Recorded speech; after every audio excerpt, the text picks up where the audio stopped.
Hi, this is Michael Waits, and welcome back to India Game Changer. Ankur Joshi, a founder and the CEO of Nuclei, is with us today. Thank you so much for coming back to the show. I don't know if you remember this, but I checked, and the last time we recorded was May 2022. It feels like 700 years ago, but it was just about 2. And it was episode number 5. So you were kind of like earliest people on the show, and I really appreciate you actually coming on, particularly when the show wasn't that old. And we talked a lot back then about redefining banking for the digital age, but it was still early in the life of Nuclei, and I'm sure that a lot has changed. But first of all, how are you? Can't be better, Michael. Where have I heard that before? I'm extremely happy, extremely glad to Thank be you. back on your show. As I told you the last time, as well as again just a few minutes back, that I absolutely love having a chat with you. It's Thank you. so much fun and 10 on 10 points for your sense of humor. Uh, but it's a honor to be on your show again. Thank you so much for having me. Thank you. Before we kind of jump into the main part of this thing, right? Are there things when you were building back then that you thought were important, that you thought would play out, that like maybe you got right or got wrong that you kind of want to cover first before we kind of dive deeper in? Do you know what I mean? Where you look back and you think, we spent a lot of time thinking about X, Y, and Z, and actually we really should have been thinking about this thing, but we learned along the way kind of thing. Yeah, absolutely. So one of the things which we focused on and has actually a couple of things which we focused on and have turned out to be absolutely right, at least till now. One is the focus on our team. So building the right team, Yeah. bringing in the people with the right attitude and the culture rather than this focusing on the skill set. Yeah. So I think that has paid back really, really well, that focus. Maybe we suffered during the initial few years because we were bringing in the people with the right attitude and not necessarily the right skill, because of which, it took us some time to build out the skill set within the team. But bulk of the team right now is very, very long-term focused, and those dividends are getting paid up right now. The second thing, and it's essentially kind of why we also started building the team with a long-term focus, was essentially focusing on the long term Yeah. always. So whether it came to people, whether it came to focusing on what clients to work with, whether it came to which products to build, which industries to go after, not taking a short-term view is now ending up paying some dividends, right? And I think it's still early. We aren't seeing the exact impact of it, but I think in the next 5 years, so we just completed 5 years as an organization. I think Wow. in the next 5 years, we'll see a lot more impact of thinking long term across every aspect of the business. So how do you balance this though, right? This is really hard. The investor timeline versus the management timeline, right? This type of thing is really hard to build and hard to manage. How do you do that? So, very good question. It's a very difficult thing to do if Yeah. there is a constant pressure from an investor side to provide them an exit. And that was exactly the reason why we completely bootstrapped.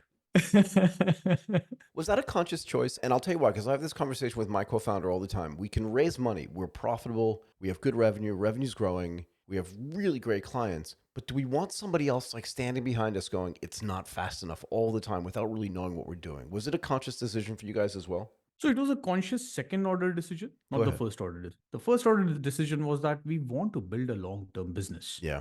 That was the first guiding principle, that we are going to build a long term business, and underlining the long term twice or thrice or 10 times. The consequence of that decision was that, do we want investors who are short term focused, or do we want investors who are long term focused? Yep. So it was a very clear, obvious choice that investors who may look for an exit within, let's say, 3 to 5 years, Yeah. are not suitable investor for us, because No. you can't really build a business in 5 years, right? It takes a much You long. can't build Yeah, anything. you can't build. It takes a much longer time. So it became an obvious choice that we shouldn't raise external capital right away. Right. That also drove a lot of other choices in terms of industries we went after, whether we were a B2B or a B2C company, what kind of talent we brought into the company. Because if you go in the market, if you look at people, there is a set of people who are excited about B2C companies. Yeah. Yeah. Generally speaking, these are also the people who are very, very impatient. They generally like to see success within a year or two. If they don't see success, they move on to something else. But we wanted to build a B2B company. We wanted to build a long-term business, and also therefore wanted people who had a lot of patience. So the characteristics or the attitude of people we went after to add to the team was also very, very different. I'm not saying which is right or wrong, because it is right from Yeah. different Yeah. perspectives. But I'm just saying, from our perspective, we wanted people who were long-term focused, both on the team as well as our clients, and therefore our clients were banks. because they are also generally very, very long term focused. Can we spend a little more time talking about this if you don't mind? I feel like you can, like, there's a cost of customer acquisition in the B2C space that's relatively well understood. And again, I'm generalizing too, and I'm making up numbers, yeah, because I don't know what they are. If you pay $100 and spend this amount of money, you'll get a 2.5% conversion rate, and those people will come with you. Now, how long they stay with you is a different story. But in the B2B space, I know this from my own business. It could literally take, like, from the first conversation of, I love what you do, how can we work together, to actually doing something, and I'm not exaggerating, 9 to 12 months. But, and that's a fact, but once you're done, you're there forever, or for a while at least. Have you found the same thing as well? Absolutely, yes. And I'll slightly give a elongated answer there. Please. So B2C is fairly well understood, right? There is CAC, there is Yep. CLTV. Yep. Hopefully the CLTV is higher than the CAC and therefore the business makes sense. That's a short answer for B2C. Yep. With B2B, of course, it is a lot more complex. Our view on it is that if you're trying to build a short-term business, B2B is not the play. B2B is absolutely not the play because every decision which you will take will be short-term in nature, and relationships are not built keeping short-term view. No. And B2B businesses are primarily based on relationships. And it is not that I know that person well, that's why I'm buying from that person. No, it is because I trust this person Yeah. to come good on their promise, and therefore I will do business with that person. So B2B is less about sales. So we don't even call it a sales cycle anymore. No. We have actually eliminated sale. It's like a trust cycle. Absolutely. So a stage in our pipeline is a trust stage. Yeah. Where we question whether the client or the people we are engaging with or building our relationship with, do they trust us or not, right? There are multiple metrics on which we measure that, but that's a stage in our pipeline, right? Revenue pipeline. We also have eliminated a sales team from the company. We now only have a relationship team because this is our view. An individual who's working as, let's say, a product manager in a bank today. Yep. Let's say that individual has 5 years of experience. That individual, we want to work with that individual for the next 20 years. Yeah. Today, that individual is maybe not in a commercial decision making position. Maybe that individual reaches that position in 15 years from now or 10 years from now. So today, maybe that individual takes a decision on a $50,000 product. We want to build that relationship out. We want to build a high trust relationship with that individual. 3 years later, that person will be, let's say, not in India, maybe in Middle East in some other bank, enabled to take a decision of $200,000 product annually. 5 years from then, let's say that individual is a chief digital officer in a European bank, now is enabled to take a decision of $3 million. We want to be with that individual at all steps of their career progression. Right. And that also drives our product strategy. So today, if our products are $50,000 or $100,000 or $200,000 a year product, we want to be in a place in 7 years from now where our products have matured so much and we are having such a big impact that they are now a $5 million, $7 million ARR products. So we go along the way, we grow along with them as a company, and products also progress and our relationship also progresses.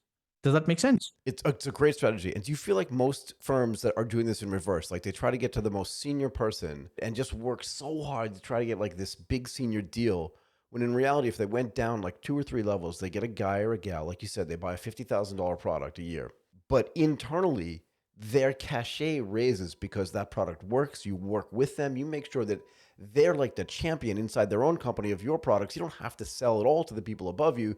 You just build this great relationship with like Lisa, and as she gets promoted, everybody underneath her almost by definition has bought into the product because that's what's made her successful. And then as she increases or moves to another bank and gets promoted, by definition, she's like, where's my Nuclei product? How come you guys aren't using that? You're laughing, but that's the way it works, right? Then they call you again and she's like, hey, I just got promoted to SVP. What we need here is different and bigger. Can you give us that? She hires 2 people from the previous bank. They all do the same thing. And now you win because you've been there for 3 or 4 years and helped her get promoted. So you win, right? Does that make sense? Absolutely. But let me put this. This did not make sense in the first 3 years. Yo, I get that for sure. Because this did not happen in the first 3 years. It happened the first time in the 4th year of our company. Go. And we were surprised because a banker who worked in a bank did not close the deal, moved to another bank after 4 years. And we had not interacted with that individual for, I think, more than a year. And that individual absolutely loved our product, moved to another bank. Within the first couple of weeks, called us, said that this is the right bank for your product. Please come in. I'm going to get you in. Got us through probably one of the fastest deal we signed within 3 or 4 weeks. And we were in. And then we saw a host of such deals happen over the last 1.5 years, where bankers who are working at our existing clients moved to another bank and got us in there, right? So point is, if we take a short-term view, we don't see the impact of it, and we believe or start believing or start realizing that, you know what, we are not saying any empirical data and therefore this will not work. But as with any exponential curve, it takes time. It takes time for it to build up. But we are a big believer in this. We are a big believer of building relationships, long-term relationships, rather than just doing a single deal or a single sale with a particular individual or a bank. I want to spend a little more time on this. Did it require a mindset change internally and maybe even like a restaffing, right? Because when you're young, you think, meaning that when the company's young, you think we need a sales team. I just want guys and gals that are out there selling. When you had this realization that we no want, I mean, you use this terminology, right? When you move from hunting to farming, you need to get some farmers. Yeah. And they're different than hunters, right? So did you have to do some hard work internally and say, we need to change our mindset in the way we do this? And if you're still happy to do that, then you can do that, or we need to retool. Like, how was that? And was it a challenge for you? It was definitely a challenge, not just for anyone else, but for myself, because I had to first rewire my own frameworks. Although I was saying that we have to think long term, but quite honestly, in action, I was not taking actions which were long term in nature, right? Because Right. at the same time, from a company's perspective, I was selling, but on the other hand, I was also the finance head of the company. Yeah, So yeah, I also had to make sure that all the bills were paid on time. And there was that pressure of making enough money to make sure that salaries were going on time, all the bills were getting paid on time. So there was that yeah, dual pressure.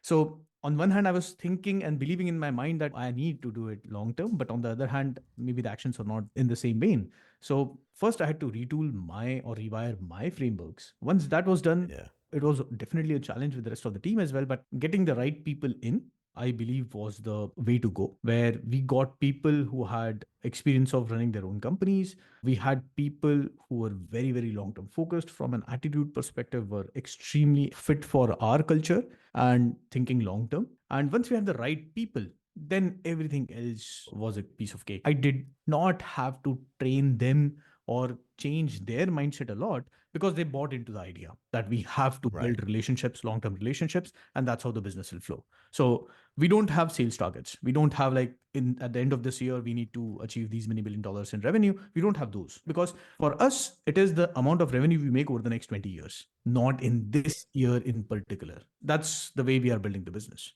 I think I've just changed the way I'm going to manage my own company. I want to go back to the beginning of this conversation because you talked a lot about team culture. And I want to go back to, as well, to like when I was at Goldman Sachs. If we asked an interviewee 10 questions, probably two of them were about like who you were, and eight of them were about what can you do? Like, what skills do you have? So how do you then, and it was pretty easy to judge what the skills were. Like if you saw this in the market and saw that, like what would you do? What kind of trades do you make? That stuff was pretty easy, but the cultural fit was really hard to tell, right? And again, an existing business versus a startup business is different. I get that. But how do you try to not measure, but judge or understand when you're working with people that you're thinking about hiring, that they actually have that long-term view that they're really saying? Because that's really, it's very nuanced and hard to test. I don't know how else to ask it. Quite a few ways to judge that. And by the way, this is a two-way Yeah, street. yeah, yeah. It's not just No, it should be good for both, it's right? not just hiring the individual, it's also the individual choosing to work with us. We are not the best company in the world, but that individual should believe that it is for their good that they come and work with us. Yeah, yeah. So one of the easiest things to do is that not have any time limits on the interview.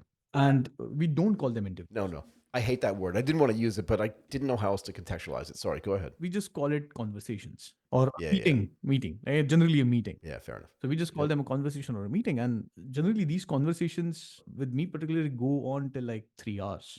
Now, the advantage of this is that people who are impatient, who want to get done with such conversations very, very fast, become very impatient after 45 minutes or an hour. And you can feel it. Yeah, that starts showing up in their answers. And if an individual can't speak for 3 hours about a decision which is going to have a significant impact on their life, then Yeah, it's very clear that that individual will not be able to have a difficult conversation, let's say, with peers or colleagues I like or a it. client. And therefore, that's a very big red flag.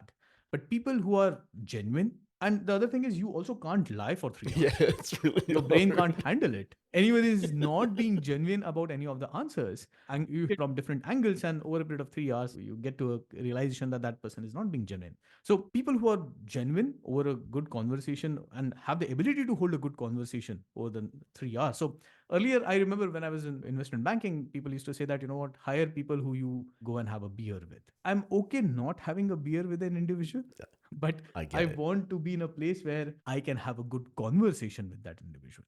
And Yeah. if individuals who are able to have long, intelligent, smart conversations with us, I think they are a good. That's just one of the parameters to check. The Yeah. other parameter is also, of course, how they think, what are their mental models, what are their frameworks in terms of how do they see themselves growing, what is their definition of growth, what are they passionate about, right? These are important questions to understand. If I want to always work with people and surround myself with people who are at least passionate about one or two things. About something. Yeah, about something, right? I don't want Yeah. to surround myself with people who are not passionate, who are very, let me not use any term for it, but I want to be surrounded with people who are passionate, who have the high energy. Can I just jump in for a second? It's weird, right? If you say to somebody like, "What's your favorite band?" and they're like, "Bah, I don't really listen to music," you're like, "Okay, what's your favorite team?" and they're like, "I don't watch sports." You're like, "Okay." Do you know what Yeah, I mean? Like, what's your exactly. favorite movie? Work with me? And they're like, "I don't watch the theater." You're like, "Okay, you're not hired because I Yeah. can't talk to you about anything." Yeah. Sorry, go ahead. So, and again, that also reflects that holding a conversation with anyone. Yeah, I think for people to grow in life, they need to be interesting.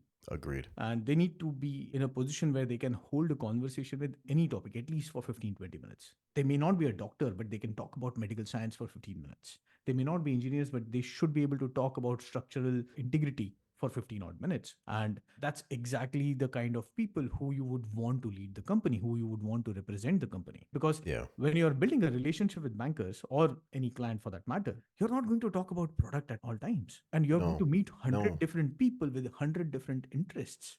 You need to be able to have a chat around chess. You need to be able to have a chat around European history. You need to be able to chat Yeah, about the whole ring of fire around Indonesia and stuff like that. But yeah, you need yeah, to have basic 20% knowledge about a lot of things. And when you have long conversations on variety of topics, instead of asking questions around skill sets, you have conversations around variety of topics. That's when you know this person is interesting, this person is willing to learn. And therefore, if another skill set has to be acquired, they wouldn't shy away from it. yeah. They can get it. Look, I love to say a great sort of job interview is like a great date. But I think about it. I really do. I think about it. So I remember when I was much younger, right? I'd go on a date, and like I knew that if the staff was like sweeping the floor, Mm-hmm. and I was still there, and they were looking at us like, "Really? Like we're gonna turn the lights off here?" And you're like, "This was a great date," because neither one of us wanted to leave, kind of thing. Yeah. But it's the same thing. You're right. If you're not engaged, if you're not doing that, and I say the same thing about my podcast, right? Like I want to make sure that my guests get to tell the listeners who they are. Mm-hmm. Because if I can get them to connect with who you are, Mm-hmm. then I can get them to connect with the business way easier. I Yeah. always talk about that. People are compelling, businesses are easier. And I agree with this concept. And it's a great way to explain like how you go out and hire people. I'm making a lot of mental notes today. If nothing else, I've learned a lot. Talk to me about products now.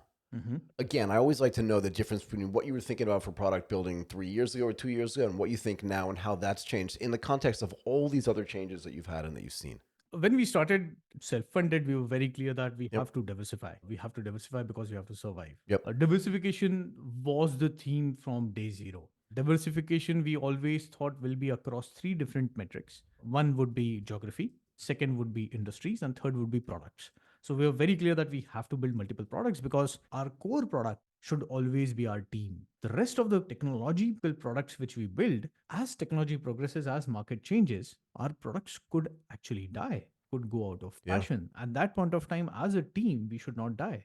Therefore, we cannot rely only on one product to earn us revenue. We need to have multiple revenue sources. A couple of years back when we spoke, I think we were in the midst of that journey. We had, at that point of time, we only had one product. The way the philosophy kind of shifted was we realized that banks are a client for us and they have an extremely diverse set of customer base. Yeah. On their side. That customer base is cohortized across multiple segments. You have your expats, which are very valuable for a particular bank. You have Yep. your senior citizens, which are again a lot more valuable because they hold most of the wealth. You have your millennials who are fairly young, more digital savvy, etc., etc. You also have your retail customers as well as your SMEs and corporate customers, right? So there are multiple cohorts. And then you also have more thinner slices like just CXOs or founders of companies who bank with that particular bank. So we started building products keeping these customer segments in mind, and have created now ecosystems or multiple products for each and every customer segment.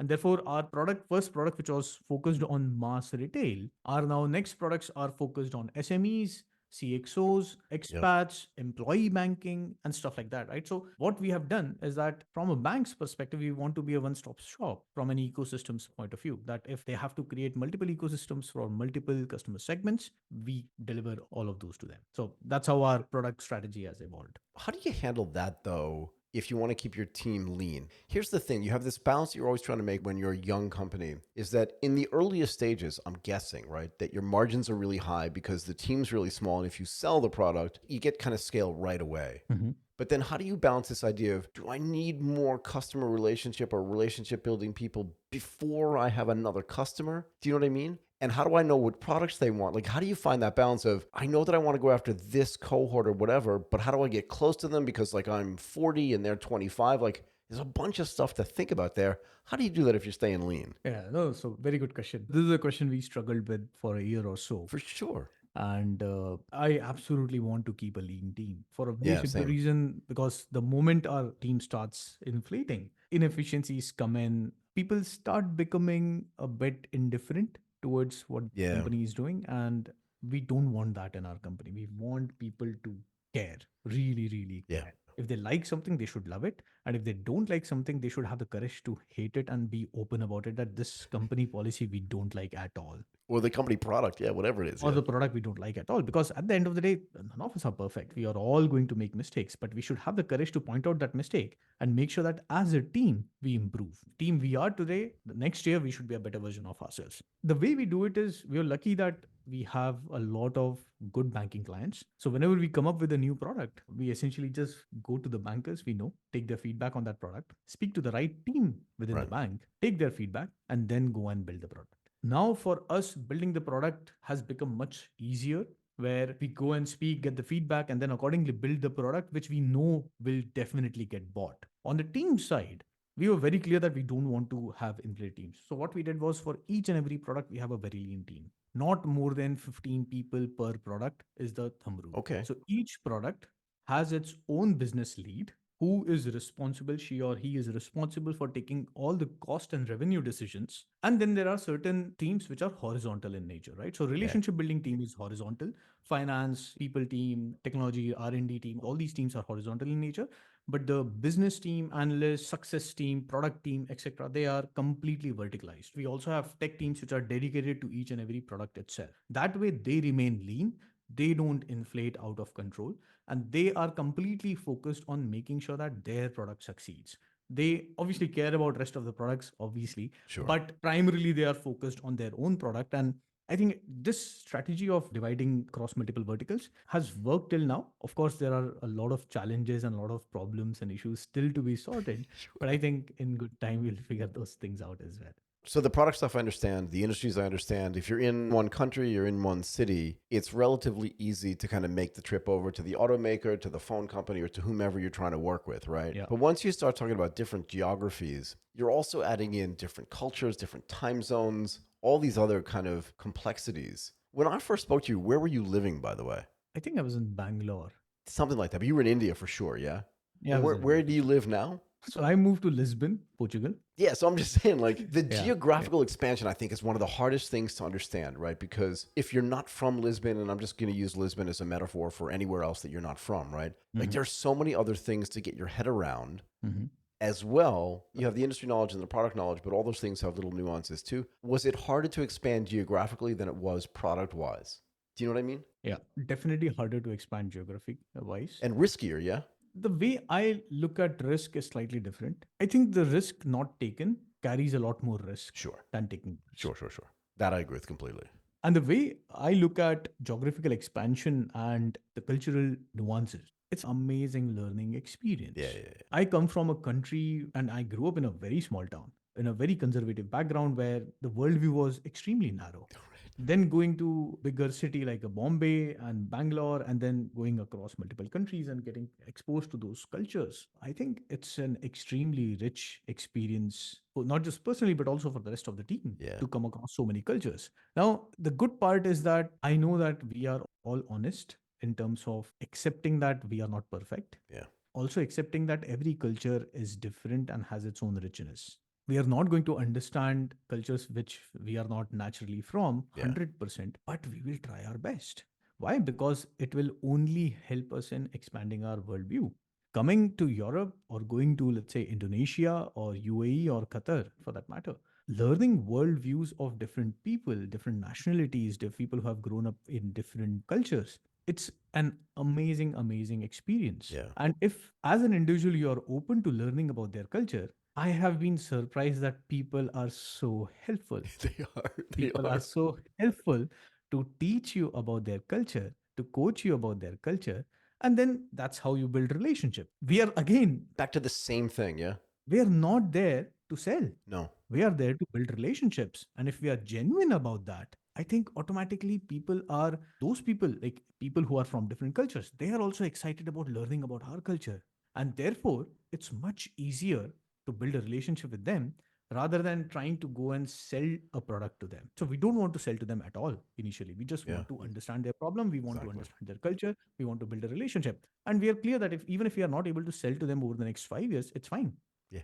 If we build the right relationship, if we build a high trust relationship, the business will figure itself out over the next 20 odd years. So I used to say a lot when I was younger, right? Like, why don't they teach you that in school? Whatever that thing was that they should have been teaching you. But this relationship building thing, I think, is just the bedrock bottom line key to running any business. Yeah. And even you said this earlier, like it took you a couple of years to figure out, like, we're not selling, we're building relationships. And once you figure that out, it's almost like you're unlocking something. And I'm just wondering myself why, when I was at Morgan Stanley, and when I was at Goldman Sachs, and these are two of the premier, like I was proud to be at both of them, nobody ever said that, ever. I didn't insert the word I wanted to insert, but you saw the look on my face. You know what I'm saying? But nobody ever said Yeah. that once. Like we said, did they expect you to learn that on your own? Because it's the key to everything. And you're right. I believe this so strongly. I never want to sell to anybody like explicitly. And if you can just get them to build a relationship with you, later on, years later, it could be, they could come and sign like a $25 million contract with you merely because you've built Correct. that trust. This is what you talked about before. They should teach this in school.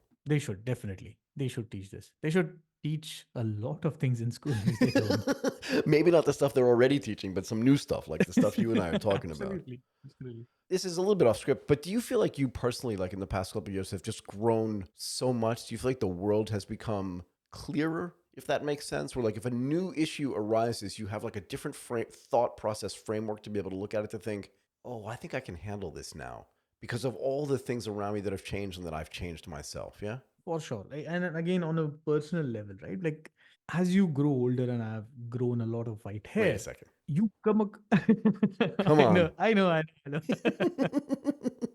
No, you can't see my white You the shaved, I head was is going to say. still okay, but yeah, I shaved, I know. But my beard is fairly white, right? Fair enough. You go through life events, Yeah. not just you yourself, but I have seen a lot of people in my team go through critical life events. And after a period of time, you build a muscle for it. Let Yeah. me put it that way. I think so. You build a muscle for it, you stop panicking Yeah. when such a life event happens. It still hits you, but you stop panicking. And when you stop panicking, your decision making is definitely better. Way better. You also start realizing that there are certain truths in life which you can't run away from, which are bound to happen. Yeah. You can't wish them away, you can't pray them away, you can't. You can't run away from them. They're going to follow you no matter where you Yeah, go. Yeah. exactly. You have to become used to them. Those things definitely in the last 3 odd years emotionally have made me a lot more stronger person, For but sure. at the same time have made me a lot more kinder person, right? Because I'm able to empathize with a lot of people, which probably I was not even thinking about earlier. When you ask me that, have I grown in the last 3 odd years? I don't know what, of course, as you practice your skill sets, you obviously, Yeah. they kind of compound. But if I have to single out one thing, for sure, I have become a much more kinder person. And I'm not saying it all on it like any sort of arrogance, but I feel, at least I feel that I have the kinder person and more just because of the experiences Yeah. over the last 3 4 years. And I think that's good enough. I think it's hard not to do that, right? In other words, it takes a really insensitive and unself aware person to not become more empathetic as you get older, as you go through more experiences, but also as you walk through life with other people having experiences that even if they're not yours, you can see the impact it has on them. And you think, okay, I get it. In this case, I need to do this thing or that thing, not to be, what's the right word, excuse weakness per se, but to understand that like life has all these ups and downs. And if you can be Yeah. there when someone needs the support to pick them back up again, it'll just be better for everybody in the long run. And that's a simplification for sure. You know what I mean, right? Yeah. Yeah. The second thing is, I think it's worth mentioning, is dropping anger. Yeah. It's of absolutely no value. It's liberating in a way. Yeah, It's it's of super liberating. absolutely no value in your life. I'm not saying that I've been successful in dropping it 100%, but probably at least 90%. Yeah. And you suddenly feel so much free Yeah. It's weird. when you would get angry even on small things. So I think over the last, slightly expanding the horizon, but yeah, over the last 3 4 years, that's also been a very, very big liberating change for us. Good stuff. Okay. Before I let you go, I do think this is important, right? I want to talk to companies that are doing things differently. I want to talk to people that have a different mindset and a different thought process. And I want to talk about team ownership and why it's so important to you and to the team itself to have so much of the equity internally owned by people that are working there. Does that make sense? Yeah, yeah. As I said, we started with the repeating myself, but we started with the long term focus. One thing was very clear, that me and maybe four, five other, 10 other people won't be enough to build the business. Yeah. And if we have to bring in smart people, if we have to bring in people who will be committed towards the team in the long run, it's only obvious that their skin is in the game. So one of the thumb rules we created was that grow the business to a level where our company stock is the biggest asset in each individual's portfolio. And everybody wins. Yeah. And then everybody wins, because then it's not that they are employed here, it's that they are working here because that's their biggest asset, Yeah. and they need to increase the value Yeah. of Yeah. that asset. It's like, if I, in my portfolio, I own shares of a particular company which accounts for 90%, or let's say even 50% of my portfolio, Yeah. it only makes sense for me to go and work for that company and help increase that Yeah. asset. That's the theory. Obviously, it has evolved over a period of time, but that's the theory. And obviously, it helps to have the right people in the team. Today, quite honestly, if I'm not even there, the company will survive. And I think we subconsciously have been building towards that for the first 3 4 years. And now we are consciously building towards that, Yeah. that we need to have people who can lead their own verticals. We need to have people who are good leaders, who are well-rounded personalities, who are generalists, who can, depending on whatever is required, whatever is the problem statement of the day, they can use the right frameworks to resolve that problem. And more leaders you have in the company, the better for the team. So yeah. Look, I mean, I remember when Microsoft was in its earliest stages of its earliest growth, the magnet that the ownership in the company had for people that went to work there was so powerful, right? They used to call them Mhm. Microsoft millionaires. And it's not about the money, but it's not though, really, right? It's about the ownership that I actually have the agency to change and to make things better inside this company. And if I do, it's not just that I benefit, it's that everybody else here who takes the agency to make it bigger and better also wins. And I think it's back to this idea for the culture that you talked about right at the beginning, which is if we're all taking a long term view, then we kind of don't care what happens today and tomorrow. We kind of care Yeah. what happens 10 years of tomorrows away. And if everybody's working in that way and they all benefit because they all own, like the worst possible thing you can have in reverse is if just like three guys own 90% of the stock, you drive a Ferrari to work every day and everybody else is like, wait a second, I don't understand. Like we're all working hard here and only three guys are benefiting. It just feels bad anyway. No, and it doesn't fit into the culture you're talking about building and maintaining. Yeah. I think it takes a lot of, maybe it also, that maturity also comes with age. Yep. Definitely culturally dependent. I think India as a culture lays a lot of value on money. Most of the people work hard throughout their life Yeah. Yeah. for money. And when they are 70s or 80s, in their 70s or 80s, that's when they realize that they didn't live their life. Exactly. And I think that's a culture which we are trying to change internally in the company, that money is important. Money is definitely important. I'm not saying that it is not Yeah. important, You have to eat, but it but cannot buy you happiness. It can take away some of your pains, but it cannot buy you happiness and give money its place in your life. Yeah. Don't make it your life's goal. Yeah, exactly. That's also part of the whole culture you're talking about. Yeah. That cultural shift is something which you are bringing. But other hand, like to the previous point, I probably forgot to mention, we also are seeing a reverse hiring happening where people who left us in 2019, 2020, 2021 Yeah, yeah. are coming back and joining the company. How good is And that? the core reason for that is the culture, Yeah.